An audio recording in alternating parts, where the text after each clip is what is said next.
مگر قرآن نہ بدلا جائے گا۔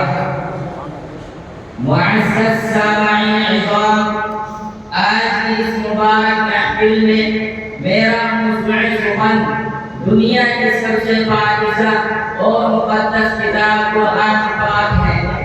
ہمیں چڑھتے سورج کی طرح یقین ہے کہ اس کا ایک ایک حرف سچا اور ثابت ہے۔ وہ قرآن پاک جس کی زبان مقدس، بیان مقدس اور جو فصاحت و بلاغت کا ٹھاٹے کا سمندر ہے، جس کے متعلق ارشاد ربانی ہے، قرآن وہ کتاب ہے جس کے صادق اور برحق ہونے میں کوئی شک و شبہ نہیں، اور جس کے بارے میں محسن انسانیت حضور پاک صلی اللہ علیہ وسلم نے یہ ارشاد فرمایا کہ تم میں سب سے بہتر وہ شخص ہے جو قرآن کو سیکھے اور سکھائے۔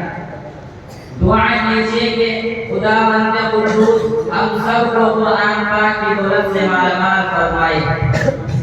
نوجوان دوستو، قرآن پاک رب ذوالجلال کی طرف سے عطا کردہ وہ حسین تحفہ ہے کہ جس نے 23 برس میں قلیل مدت میں پورے عالم میں وہ انقلاب برپا کر دیا کہ بڑے سے بڑے فصحاء، بلغاء، ادباء اور شعراء حیران و ششدر رہ گئے، جس کی آیت کو سن کر پتھر دل موم ہو گئے۔ دوستو، یہی وہ قرآن ہے جو رہتی دنیا تک کے انسانوں کے لیے ثواب و ہدایت و رحمت ہے۔ یہی وہ قرآن ہے جس نے رسول کی رسالت کو اعزاز بخشا۔ یہی وہ قرآن ہے جس نے بس مردہ قلوب کو تازگی بخشی۔ ہاں، یہی وہ قرآن ہے جس کی برکت سے جنات و شیاطین کا آسمان پر جانا بند ہوا۔ یہی وہ قرآن ہے جس کی برکت سے عزت و رفعت کے شامیانے گڑ گئے۔ یہی وہ قرآن ہے جس کی بدولت محبوب حقیقی کی رضا نصیب ہوتی ہے۔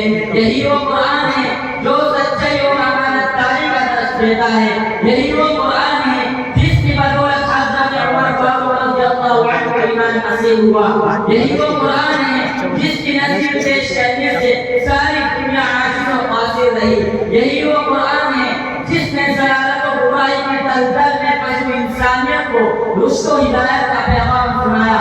یہی وہ قرآن ہے جس کی حفاظت کا وعدہ خود خالق کائنات نے فرمایا۔ یہی وہ قرآن ہے جس کی تلاوت میں دلوں کے واسطے فرحت و بشاشت کا سامان ہے۔ یہی وہ قرآن ہے جس نے ضلالت و برائی کی دلدل میں پھنسی انسانیت کو رشد و ہدایت کا پیغام سنایا۔ یہی وہ قرآن ہے جس نے ذہن قوتوں کو جلا بخشا۔ یہی وہ قرآن ہے جس کی برکت سے گزرے چمن میں بہار پیدا ہوئی۔ محترم حضرات، آج کے اس نازک دور میں حفظ کلام پاک کو فضول سمجھا جاتا ہے، اس کے الفاظ رکھنے کو امامت بتلایا جاتا ہے، کہا جاتا ہے کہ اس کا رکھنا اور بے سمجھے پڑھنا بے سود ہے۔ مگر افسوس افسوس اس قرآن پاک کے بارے ہمارے خیال کے جس کے بارے میں شہنشاہ مکہ، تاجدار مدینہ، سرور کائنات، خاتم الانبیاء جناب محمد رسول اللہ صلی اللہ علیہ وسلم نے یہ ارشاد فرمایا کہ اقرأ وارتقِ ورتل، اس لائن میں سب سے پہلا بچہ پیچھے اس لائن میں سب سے پیچھے کا پہلا بچہ قیامت کے دن حافظ قرآن سے کہا جائے گا قرآن پڑھتا جا اور جنت کے درجوں پر چڑھتا جا، اور ٹھہر ٹھہر کر پڑھ جیسا کہ تو دنیا میں ٹھہر ٹھہر کر پڑھا کرتا تھا۔ بس تیرا مقام اور ٹھکانہ وہی ہے جہاں تو آخری آیت پر پہنچے۔ یاد رکھو، یہ قرآن دنیا کی سب سے بڑی نعمت ہے۔ یہ زمین و آسمان، چاند و سورج ستارے اس نعمت کا مقابلہ نہیں کر سکتے۔ یہ قرآن رب کائنات کا مقدس و عظیم کلام ہے، اور کیوں نہ ہو جبکہ اس کا اتارنے والا امین، جس کے ذریعے اتارا ہے وہ بھی امین، جس ذات پر نازل ہوا وہ بھی امین، جس مقام پر نازل ہوا وہ بھی امین، جس مہینے میں نازل ہوا وہ تمام مہینوں سے افضل، اور جس رات میں نازل ہوا وہ 1000 مہینوں سے بہتر ہے۔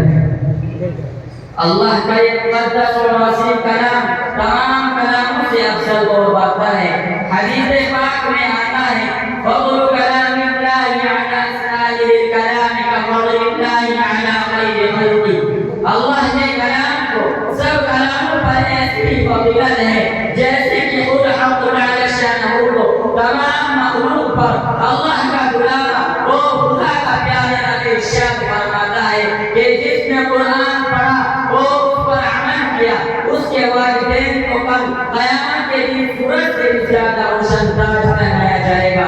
غور کرنے کا مقام ہے جب والدین کو اس برابر انعام سے نوازا جائے گا تو خود پڑھنے والے کے مقام اور مرتبے کا کیا انعام ہوگا۔ یاد رکھو قیامت کا میدان ہوگا اور ایسے 10 آدمی جن کے لیے جہنم واجب ہو چکی ہوگی۔ حافظ قرآن اپنے رب کی بارگاہ میں سفارش کرے گا، پروردگار عالم اس کی سفارش قبول کرے گا اور اس حافظ قرآن کی برکت سے ان 10 آدمیوں پر نجات عطا ہوگی۔ اللہ تعالی تمام مسلمانوں کو قرآن سیکھنے اور سکھانے اور اس پر عمل کرنے کی توفیق عطا فرمائے۔ وآخر دعوانا ان الحمد للہ رب العالمین۔